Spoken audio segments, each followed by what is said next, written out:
Yo, what's good? Let's get into it, man. Grind don't stop. Don't forget to subscribe, like, and share. 2 plus 2 equals 6. Let's get into it. If you don't like me, it's cool, but someone gonna like me anyway. Let's get into it, man. Because we're not playing. Today we're about to react to Inside the Life of a Blood Gang Member. Haha. In one of William Shakespeare's most famous plays, Macbeth, its titular character says, "Blood," they say, "blood will have blood." We think this dialogue rings true when taken into context with the brutality, violence, and, in a twisted way, brotherhood that defines the relationship that exists within the notorious Bloods gang. There's a lot to be said about the gang, and in this video, we're going to do exactly that. So keep watching for an insider's look into the life of a Bloods gang member. The Bloods is a street gang made up primarily of African Americans who live in LA. One of the most well-known facts about the gang is that it has an intense rivalry with the Crips. Oh, sure. So if you're walking on the streets of LA, how do you identify a Bloods member? Good question. As a bandana. T-shirt, red t-shirt, maybe. Red shoes. Or blue shoes. Blue cap. Bloods members wear red, and they use a lot of hand signs as a way to communicate between members. Another way that they stand out is through their clothing. Bandana, yeah. Red sports jackets with the number 5, the 5-pointed star, and the 5-pointed crown. I never knew that. These aren't just aesthetic choices that have been made by gang members. These symbols actually signal that Bloods is part of a larger system of gangs on a federal level. 5. And it protects their members if they land in federal or state prison. Since we're talking about ownership and belonging here, the main way the Bloods mark their territory is through gang graffiti.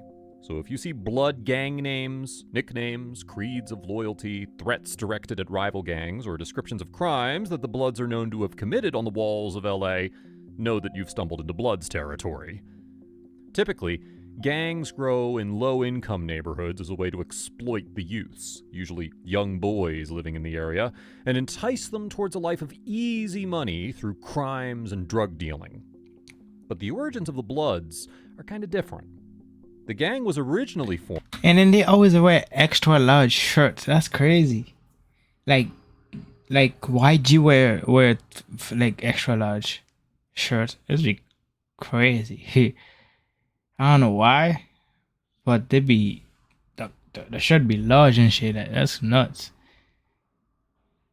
Yo. Formed to combat the influence and they're of not the even Crips big in LA.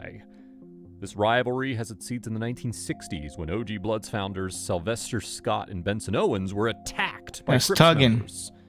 Thanks to this, Scott and Owens... Wait, what's the black bandana stand for? I know it's for blickies.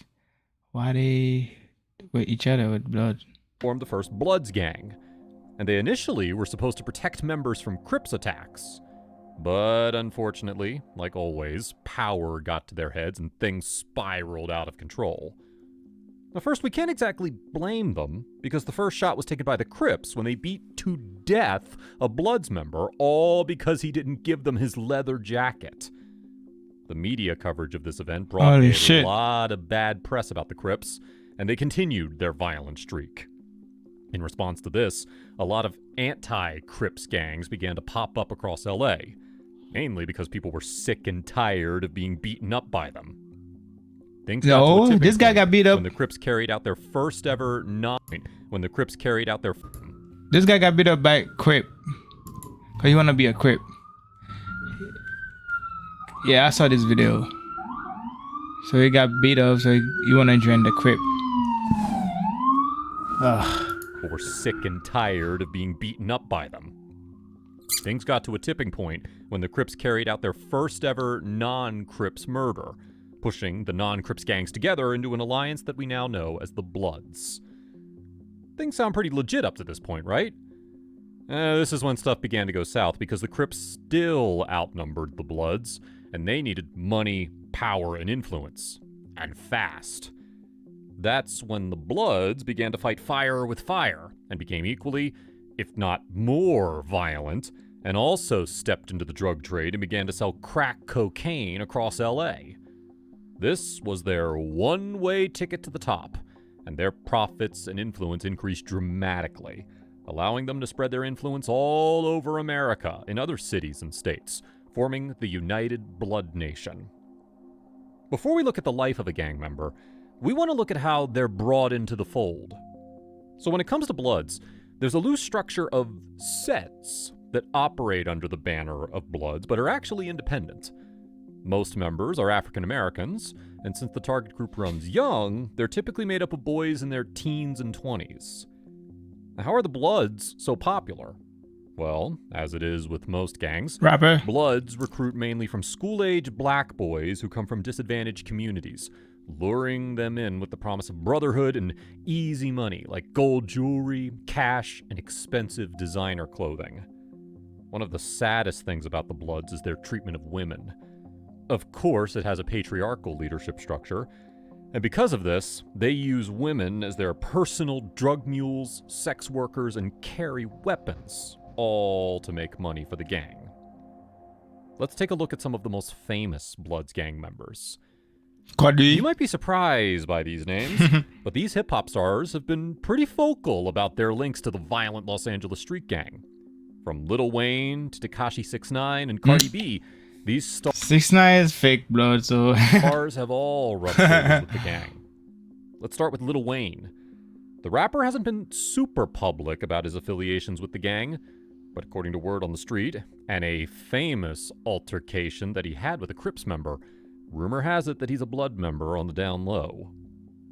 On the flip side, there are a few rappers like Tekashi 6ix9ine who are pretty vocal about his affiliation with Bloods. He's specifically acknowledged the 9 Trey gangster Bloods in a court testimony when he testified against them on counts of racketeering and firearm charges. yeah. We wonder if because of this, he'll be a snitch that gets stitches and winds up in a ditch. Another rapper that has set tongues wagging recently has also been pretty vocal about their relationship with the gang. Any guesses for who it is? Now, if you guessed Cardi B, you're right. In 2019, the WAP superstar took to the social media site Twitter to share her affiliation with the Bloods gang. In her words, she has been a big-time Blood since she was 16. Whoa, not gonna lie, the reach of the Bloods gang is still super surprising for us. We wonder how many other celebs have connections to them, but haven't come out about it. Honestly, the reality... What about Elon Musk? What the fuck? Of life as a Blood member What's the is gang? pretty dark and depressing. Because it's a life characterized by drug abuse and the inability to do anything but stand there helplessly as your friends, family, and loved ones go through the horrors of drug addiction. That's Flower. Loco has had a lot to say about this, and we think that his story is important because it sheds light on a culture that is so intensely glamorized by movies and media. His friends are addicted to crystal meth, smoking it, snorting it, taking it in any form that they can just to chase that crystal high. To make matters worse, he says his friends go directly from ecstasy to meth, and they think of it the same way we think of energy drinks, a booster for everyday life. Because of that, a lot of them have lost their lives to the crystal demon. Though Loco himself is sober, and has been for 4 years as of 2015, it was a decision he made out of fear. He's seen friends who were drinking alcohol and taking PCP at the same time, and their hearts gave out on them immediately.